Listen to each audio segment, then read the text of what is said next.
This is Austin St. John, Jason, the original Red Ranger. You are watching the Morphin Network.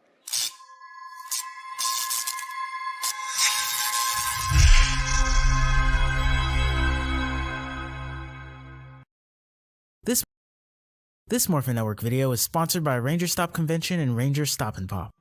Have you ever wanted to see all your favorite Power Rangers together in one epic convention? Go to Ranger Stop! Ranger Stop and Pop! August 27th to the 29th, 2021! Atlanta, Georgia!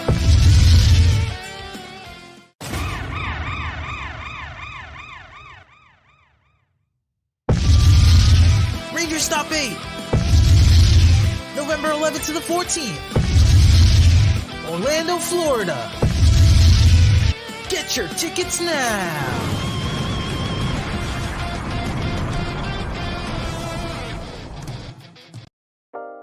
Carson's Corner is a black LGBTQ-owned small business. They sell merchandise and apparel on pop culture franchises such as Dragon Ball, King of the Hill, Sailor Moon, and of course and most importantly, Power Rangers. If you're interested in getting their amazing merch, be sure to check them out at carsoncorner.com. Link will be down below. Humankind can never obtain anything unless first giving something in return. To obtain something of equal value must be lost. And this is not the right show, is it? Nope. No, we're reviewing Saber. We are reviewing Saber. This isn't Full Metal Alchemist. So this episode, you probably couldn't even tell the difference, though. Let's be honest. For this episode, you can't tell the difference between the two shows. Anyways, hello everyone. Welcome to Rider Time Podcast. Today we are doing Kamen Rider Saber, episode 33. Still, the future can be changed. Now, for those of you wondering, my partner could not make it due to work-related reasons, so I'm flying solo tonight. But nevertheless, please comment your thoughts on the episode and what you think might happen in future episodes and so on and so forth, because we welcome engagement. And of course, I am your host, Time Rider Zero. So let's get started. So what I thought of the episode, it was really interesting. Now, there was a little loss in momentum, not going to lie, but you can't expect an entire season to go straight 10.0s across the board for too long. But it's not that this episode was bad, but it did need to slow down a bit, and I respect it for it. So, shall we get started on the actual plot summary? And, well, of course, while I'm summarizing, let me know what you guys think of the episode. And, of course, your personal scores. So, the episode starts off with the Sword of Logos, the southern base of the Sword of Logos, recapping that they took a bunch of swords from the previous episodes. They got a bunch of Wonderite books, and of course that does include Ogami's Daigekido Buster Sword, and Kento's former Ikazuchi Thunder Sword. And this is going to be a Chekhov's gun moment right here. Meanwhile, Kento reflects on the events that happened recently, such as the fact that Rintaro and Mei were supposed to die 2 episodes ago, and yet they didn't. It's as if the promised future has been altered. And of course, if anyone recalls, I made a lot of JoJo Part 5 references. So I'm going to try to avoid making more JoJo references beyond this point for the rest of the episode, because you all know how we feel about fate being altered. Anyways, so Mei apologizes to Sophia for losing the key, and she says, "Oh, don't worry about it. It's totally okay." And of course, I can't help but wonder, if it's okay that the key is missing, why give it to her in the first place? What does the key do exactly beyond other than unlocking the portal, not the portal, the barrier, protecting the northern base, especially since, the enemies can now you take advantage of the key, but it's okay now just because Sophia is here. Okay. Anyway, so as you can see, Yuri shows up because he's been doing some healing on Ogami because he's been severely injured by Zuos in the previous episode. But now it's up to medical science in order to do the rest of it. And I'm like, yay, medical science, because science is awesome. Naturally, they also ask, hey, Yuri, I forgot. You mentioned you had a friend from 1,000 years ago. Who is it? And he's like, oh, yeah, Victor. So my friend Victor, he's super important. He's the keeper of the Wonder World, and a bird told me he's recovering. Wait, a bird? Yeah, tweet. Wait, what? Did you just tweet us? Yeah, hashtag a confusing reference here. Anyways, meanwhile, at the southern base, Ryoga is upset that Toma was able to overpower him. And no, I'm not going to make any JoJo references here, but know that when Ryoga is involved, it's difficult not to make a reference to it. And of course, Eureka is wondering, haven't you noticed that the Magics tried to invade the northern base at the same time? Ryoga, are we the baddies? Yes, that is a Mitchell and Webb look reference. For those of you who don't know, you can find videos of that on YouTube. Check it out. It's a great British comedy series involving two of my favorite comedians, Robert Webb and David Mitchell, but I digress. But yeah, are we the baddies? And Ryoga's like, no. We're not the baddies. Our caps may have skulls on them, but it doesn't make us the bad guys. We're just following orders. Yeah, we're following orders. Yeah, this is why I don't like anyone that's against critical thinking, because yeah, when you start to question things fall apart. Some people don't like things falling apart. Meanwhile, Ren comes back and he's eating ramen and gets interrupted by his Imagine, Disastaros. I'm just kidding. His name is Disast, but at this point, it's impossible not to make a Deno reference with this character, because these are clearly evil versions of Ryutaro Nogami and Momotaro's. And of course he's like, hey, let's get training. Let's get stronger. Come on, Ren. Let's get stronger. We're gonna fight Kento and become better and do stuff.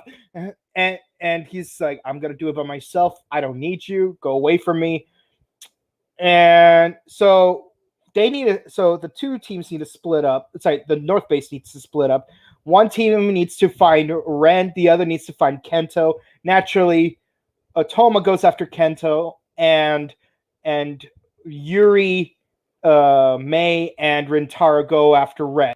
So Mei, trying to be clever and promote Bandai premium items, uses the little cufflinks to say, hey, have you seen this kid? Have you seen this kid? Have you seen this kid? No one can find him. But meanwhile, because of things involving in the background, Yuri and Rintaro mysteriously disappeared, and she's like, you left us alone again?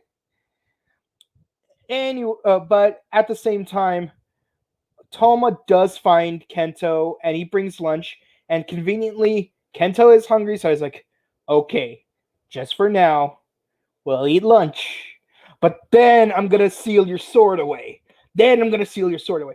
So they are sitting underneath the same tree that you see in the opening theme song, the same tree where the two of them and Luna were trying to were like reading their books and playing pretend, and it's like, it feels nostalgic. After getting my memories back, I haven't been able to really talk to you at all. So a lot of stuff has happened, and they reminisce how it turns out that Toma and Luna actually got into a fight just before the incident occurred, and Kento was the one who tried to get Toma to come back in order to make amends, but on their way back, the incident from 15 years occurred. So there's that. And of course Kento then reveals something that I predicted as far back as episode 2 or 3, Sophia is actually a manifestation of Luna. That's right. If you look back at one of the earliest episodes of this podcast for Saber, I said flashback. What if Sophia was actually Luna all grown up but probably doesn't have memories of it? $5 internet. Anywho, and of course, Kenta also has flashes of Toma slowly disappearing, and he's like, Mr. Kento, I don't feel so good. I don't feel good. Yeah, that's an endgame reference right there. That's an endgame reference. Meanwhile, Reika finds Ren and a disaster, and she starts taunting him. Oh, how low did you go? You used to be one of the greatest swordsmen in our organization, and now you've stooped so low as hanging out with a Majid. How pathetic. Meanwhile, the two former best friends are confronted by Master Logos, who is like, "Oh, what a beautiful scene! Mind if I join you?" And of course, when he reveals himself, Tomo recognizes him as the guy who that he met in the southern base earlier. And yes, may I remind you, Sushi's evil.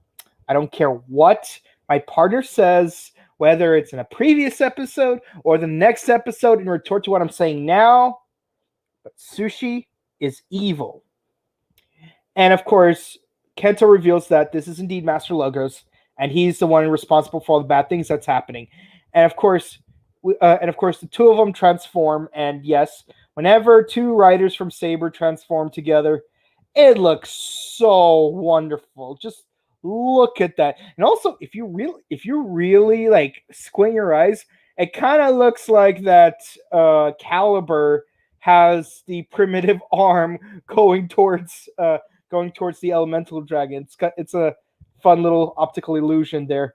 So naturally, as any Mortal Kombat fan who knows what time it is, it's time to test your might. Test your might. Test your might. And much like Shang Tsung in the original movie, Master Logos taunts Kento. He taunts him, saying, "Hey, remember how your dad betrayed everyone and tried to destroy the world? I'm the one who tricked him into doing that. What you gonna do now?" And of course, you got the whole Star Wars strike me down with your weapon and your path to the dark side will be complete. And of course, he manages to use Connect Please from Kamen Rider Wizard to pull out two swords, Lightning Blade Ikazuchi and the Earthbuster Daigekido. And he is holding his own unmorphed against both riders. And he is just it's amazing. The thing is, we always have this impression that the Buster Sword is so heavy that only someone as strong as Ogami could barely lift it, and so he holds it on his back. And yet he's swinging it with one arm, no problem. Like it's as light as a feather. It's amazing watching this fight. But naturally, Toma's sword starts glowing, causing a rift between the human world and the Wonder World. Naturally, he gets the Eye of the Tiger, and he sees into the Nether Realm. And who does he find? That's right, it's Luna.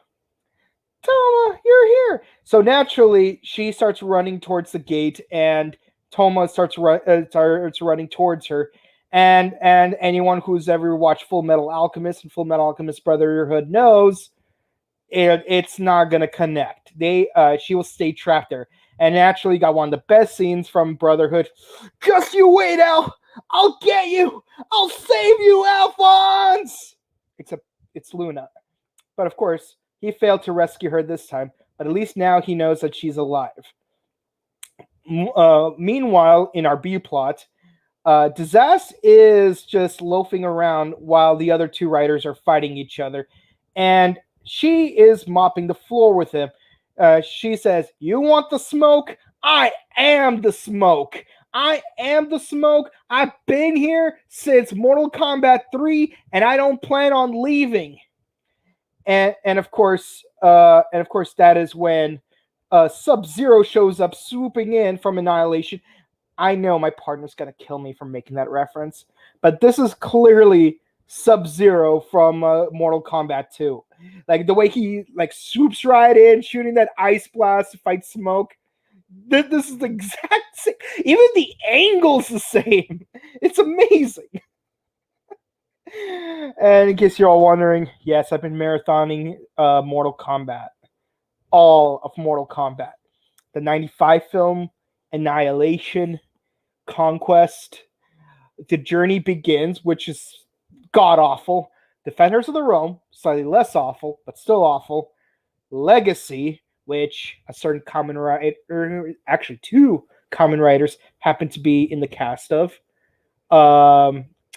Scorpion's Revenge, which is amazing, and of course the recent film that just came out. So I've been watching a lot of Mortal Kombat, but now we're gonna talk about Saber. Okay, so while she uses her smoke powers, Reika can't stand against Disaster's ability to counter her, and she's like, "How are you able to counter me?" He's like, "Because I'm legendary." I'm so good. I'm always at a climax. Insert Deno reference here. But of course, she targets Ren, and big surprise, Disaster takes the hit for him. Yes, that's right. Disaster takes a killing hit for Ren, and of course, Disaster disappears. Of course, this won't be the last time we see of him. But it's interesting that he actually took one for him because he's a Magid and he's always trying to, convince him to join his side. So I'm thinking there's some kind of Orochimaru type of shenanigans going on.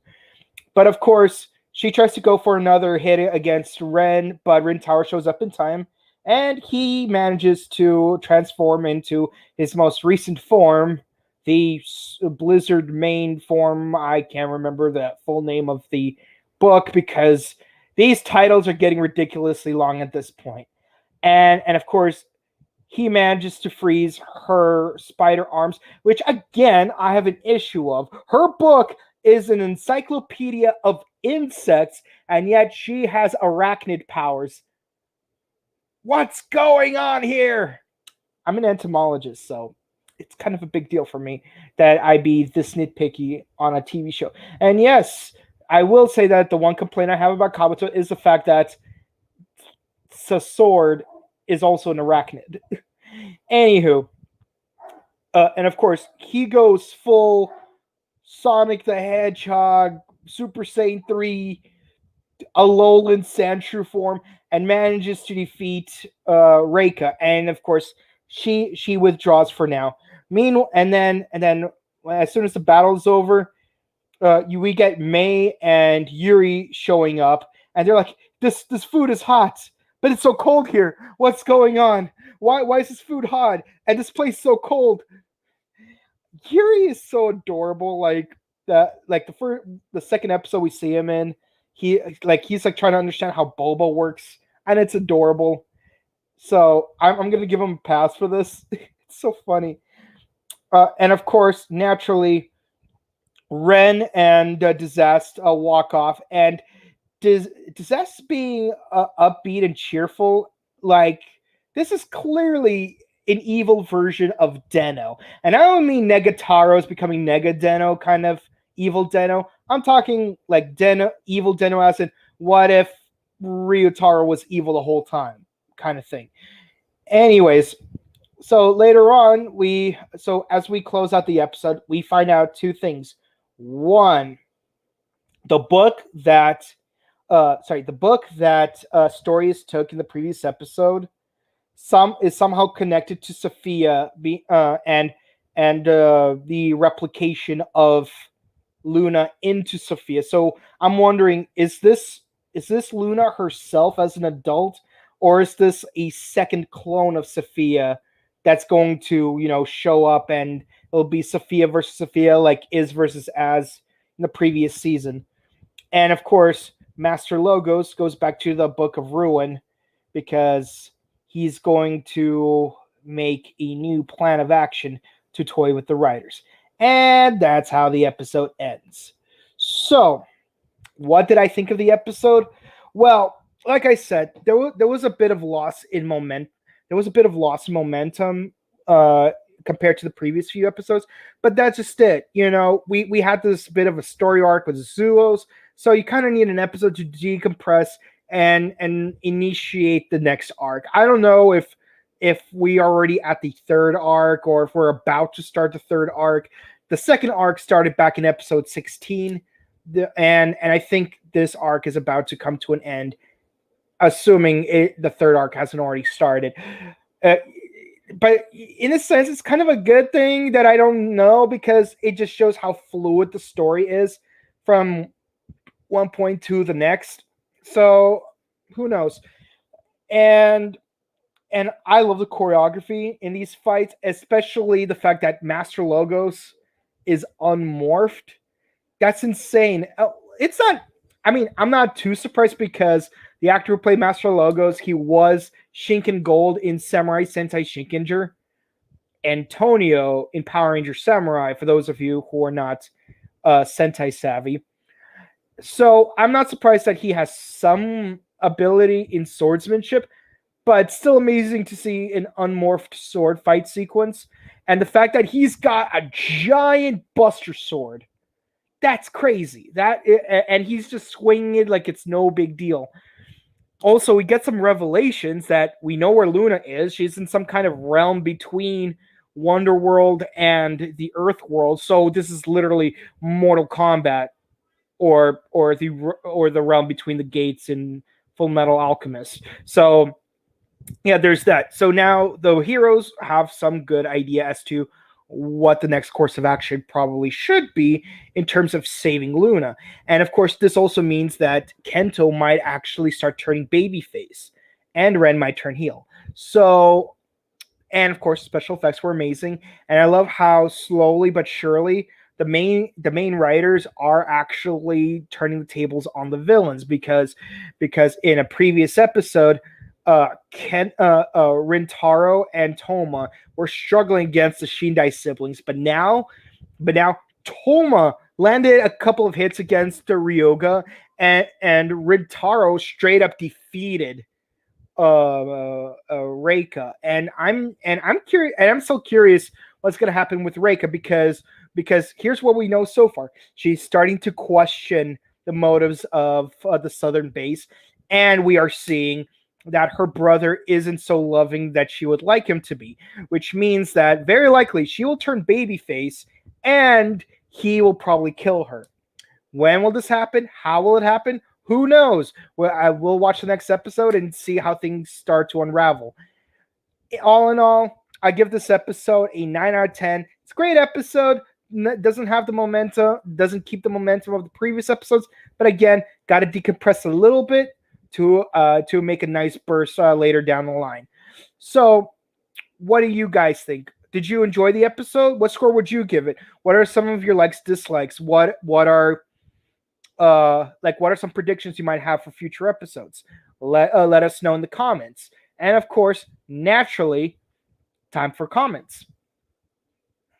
So, go scrolling back up. Okay, Kuma-ken, you're here, and it's an hour later than last time. Yeah, see, here's the thing. Our podcast is definitely usually on Thursdays at 5 p.m., but sometimes we move it to 4 p.m. for reasons that we cannot avoid. Like, for example, if a Power Rangers actor does an interview at 6 p.m., for example, we move the episode back. Or, if work gets in the way, because life happens.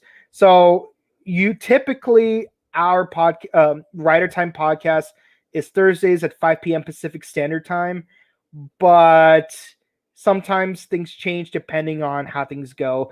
I remember there was one week where we had a huge onslaught of of actors that being interviewed, and that was a fun week. But we did have to move Writer Time podcast to all the way to Saturday just to accommodate that. But hey, that's great because we review an episode on Saturday, new episode comes out on Sunday. So just to give you an idea as to why things are like that. And of course, my partner, he's got a work related emergency, so that's why I'm here by myself today. Let's see. Okay. Oh yes, I see. Kuma Ken has some similar interests that I do that I'm not going to bring up on here. Hype rising. Yes, the hype is rising. Thomas Franco. Hey y'all, what's up? Hey, what's up, Tom? How you doing? I hope you're having a great week. How are we doing? Busy, keeping busy, trying the best we can to balance everything. Did you know Ren and Dizes are characters in the show? Yes, I brought them up a bunch of times. I wish I knew what was the context to which you asked that question. Let's see. I ain't going to no convention till PMC next year because some states ain't following CDC guidelines and people ain't working. Oh, that's not good.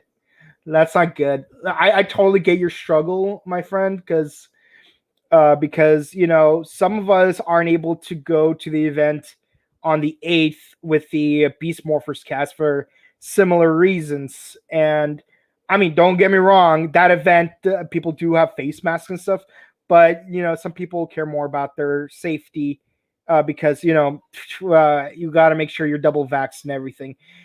But hopefully things will open back up. PMC 2022 will be a thing. Hopefully we'll also get Japan World Heroes, and of course we still got Ranger Stop and Ranger Stop and Pop. If you happen to be in Orlando, Florida, or in the other location or near the other city, be sure to check those out because I hear great things about Ranger Stop. I've never been there because of the distance, but we are kind of sponsored by them. Actually, by which I mean we actually are sponsored by them. And the showrunner is a great guy, and hopefully that show will be great when it happens. And hopefully other shows in other parts of the world start opening up because of vaccines being distributed and whatnot. But let's keep going. Yes, Green Wind Ramen. Yes, I noticed that myself. I'm more of a volcano ramen kind of guy. I eat fire noodles for the fun of it. I have no problems eating spicy food. But yeah, it is funny that his ramen is Green Wind Ramen. L'Oreal says Haya, and of course, he was so close to getting Luna back. Yeah, but close ain't gonna cut it. I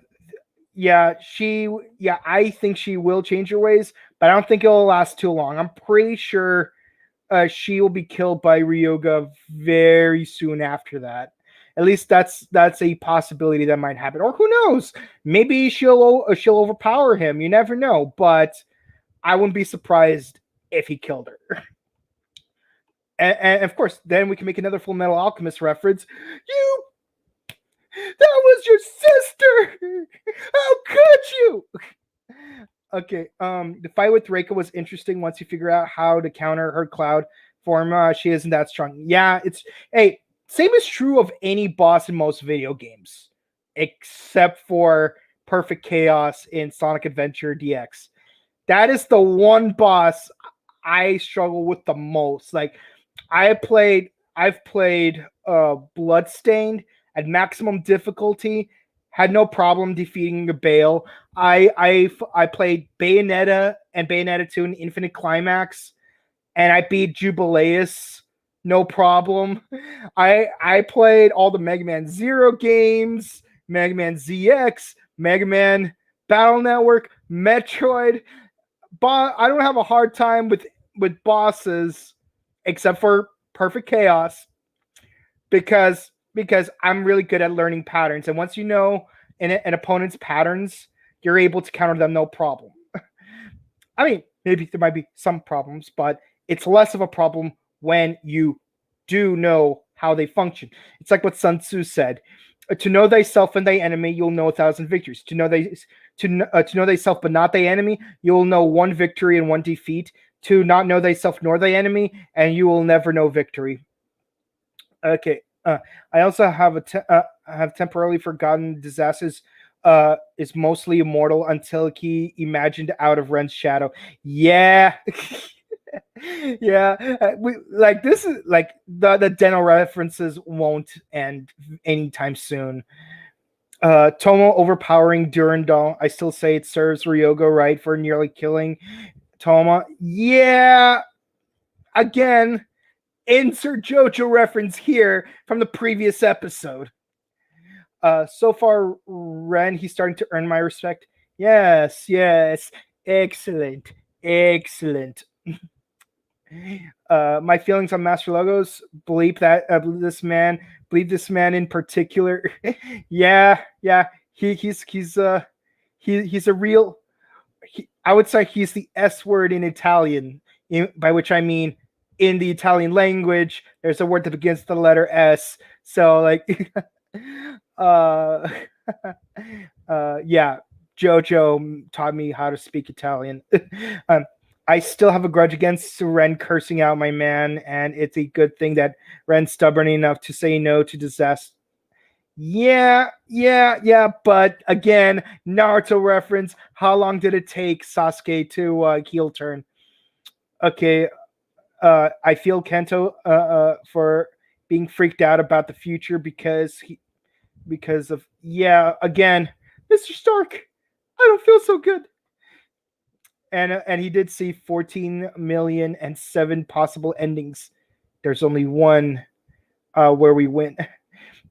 During the part where Toma does the eye thing right before the breaking dimensional wall, it looked like a sacred geometry in his eyes, similar to the flower of life. Actually, that's exactly what it is. It's see, like one thing I like about geometry is construction, where you can make perfect geometric shapes by using only rulers and compasses in order to make equilateral triangles, squares, circles, angular bisections, linear bisections, and all sorts of amazing things. And yes, that includes constructing hexagonal mandalas and lotuses. So yeah, great catch. Oh wait, keep getting Don from X8 vibes from Astrologos. yeah. Jokingly, I call him Shin Dan Kuruto Shin because he used to be Dan Kuruto Shin, but then he changed his name to Shin Dan Kuruto because he used to be a god. Now he's reborn. But me, as a joke, I just call him Shin and Shin at beginning and end. And yes, President Special. I did watch that. I might review it at some point. It was funny, and I'm glad that Bowser and Genmu are getting a crossover. And also Genmu reminds me and given the fact that Saber is getting a crossover with Kamen Rider Go soon, I'm reminded of one of my favorite Mitchell and Webb skits, and I'm imagining Genmu using Shakiri Sport teaming up with Kamen Rider Ghost because one summons ghosts, the other rides a BMX. They're a hero fighting duo. Duo, yeah. Welcome to Ghost Summoner and BMX Bandit. Okay. Moving on. Rintaro and the Swordsman of Light out of combat and drama are pure children. Yeah. It's kind of funny if you really think about it. It's kind of funny. But then again, Rintaro did give me Magneto vibes in the second episode because he just keeps calling humans by their scientific names.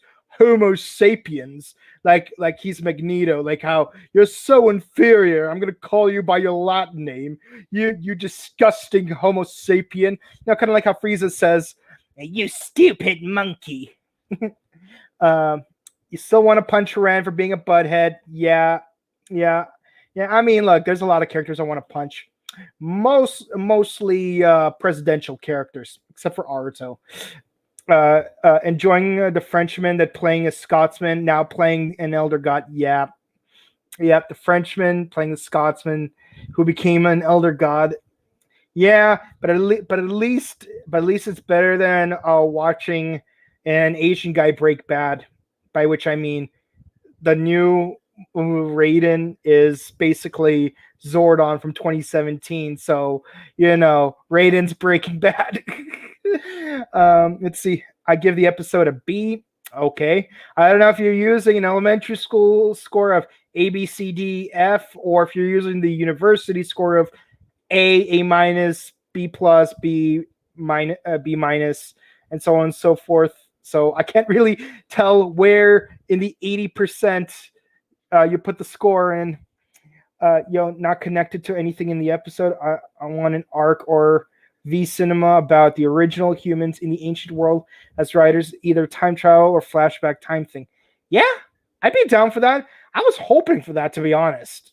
It could be an episode, it could be a flashback or a V cinema. Who knows? It never hurts to do one more Deno movie. I'm always down for another Deno movie.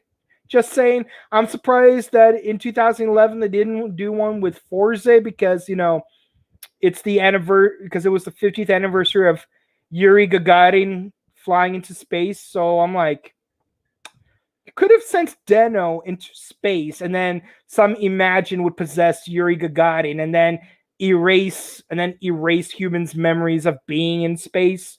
Possibly rewrite the events of the Cold War. Who knows?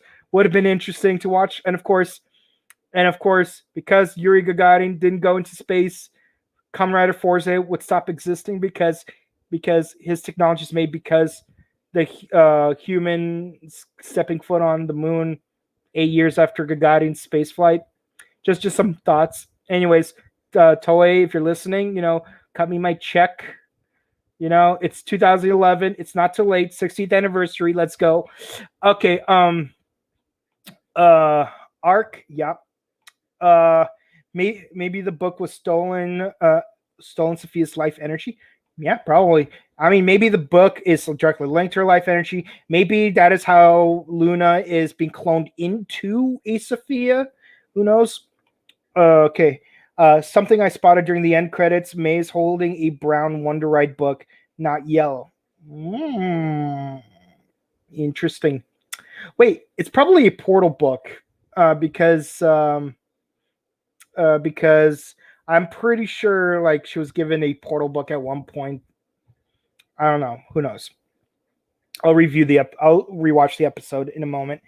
And I think that Sophia and Luna are two different people. It's Luna's said powers are copied into Sophia. Maybe. Who knows? We'll look into it. It might just be a book gate. Yeah. But she might become the swordsman of Steam. Ooh, Steam. But I'm still hoping if she does become a swordsman, I hope she becomes lightning. Just saying. Might be nothing too. Unless my prediction was right on Reika dying by her bro. It would be interesting if May became the new swordsman of Smoke. And also, if you got Smoke and Steam together, like if there is a swordsman of Steam and May became that would be a build reference right there because you got Night Rogue and Bloodstark being having the power of Smoke and Steam respectively. Let's see. Zachary Kagan. I have no idea who that is. Like I called it, 6.5 out of 10 for this episode. Ooh, low score. Well, I'm curious why you said so, but it is what it is. I give it a 9. You give it a 6.5. Agree to disagree. I like how Rentaro fought that witch and how Ren threatened to kick his ass butt if he didn't leave him alone. Okay. It's now 1:24 a.m. I am so sorry that our time zones are so far apart that you have to stay up late.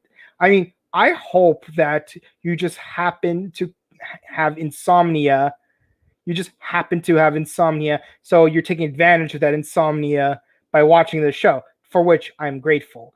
If you don't have insomnia, then I hope you don't have insomnia and watch the show later on when you're well rested.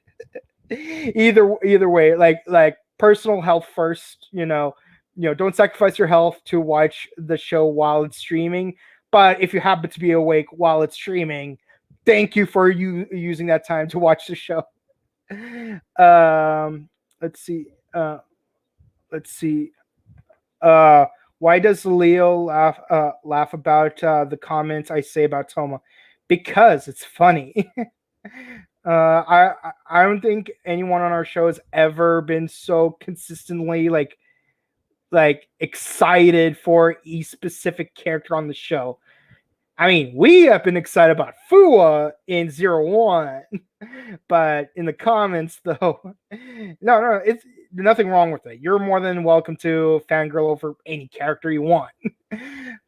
5 being average. I do have insomnia. Yeah, I have it too, which is why my favorite Deno character is in fact Kintaros, because he and I are a lot alike. 俺の強さにお前が泣いた。涙をこれで拭いとけ。Anyways, so that's it for the comments. Thank you everyone for watching. This has been Kamen Rider Saber episode 33. Still, the future can be changed. Be sure to come back next week to watch episode 34. And naturally, be sure to check out our other shows on YouTube and Facebook by following, liking, and subscribing to us on YouTube, Facebook, Instagram, and Twitter.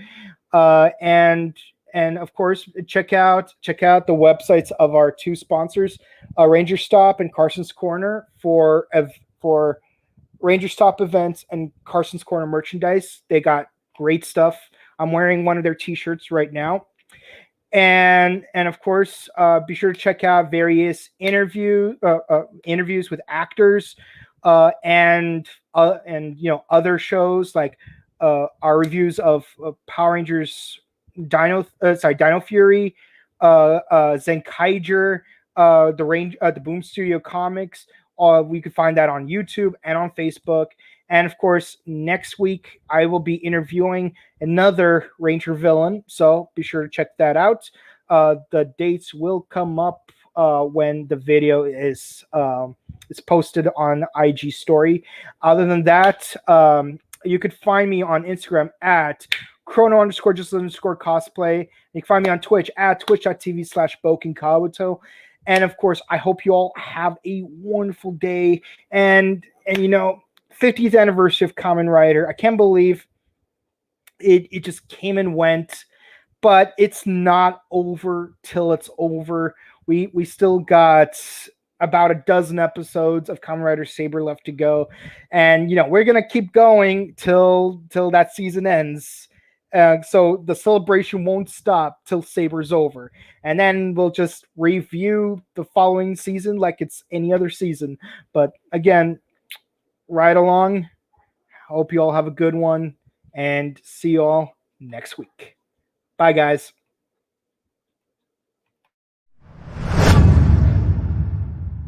Konkai wa Kamen Rider Henshin! Kamen Rider premiered on April 3rd in 1971 and was written by Shotaro Ishinomori. It featured a motorcycle riding superhero fighting evil and protecting the innocent from sheer destruction.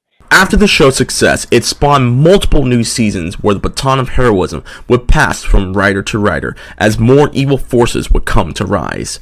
Despite several gaps, the show celebrates its 50th anniversary with a current total of 31 seasons, nearly 1,500 episodes, and close to 100 films and dozens of specials. What will be in the future of Kamen Rider? Only time will tell. Rider Henshin! Henshin! See y'all next time. Bye. Carson's Corner is a black LGBTQ owned small business. They sell merchandise and apparel on pop culture franchises such as Dragon Ball, King of the Hill, Sailor Moon, and of course and most importantly, Power Rangers. If you're interested in getting their amazing merch, be sure to check them out at carsoncorner.com. Link will be down below. This is Awesome St. John, Jason, the Today's Morphin Network video is sponsored by Ranger Stop and Pop, which is now August the 27th to the 29th, 2021 in Atlanta, Georgia. And Ranger Stop Convention, which is now November 11th to the 14th, 2021 in Orlando, Florida. Go to rangerstop.com for more info.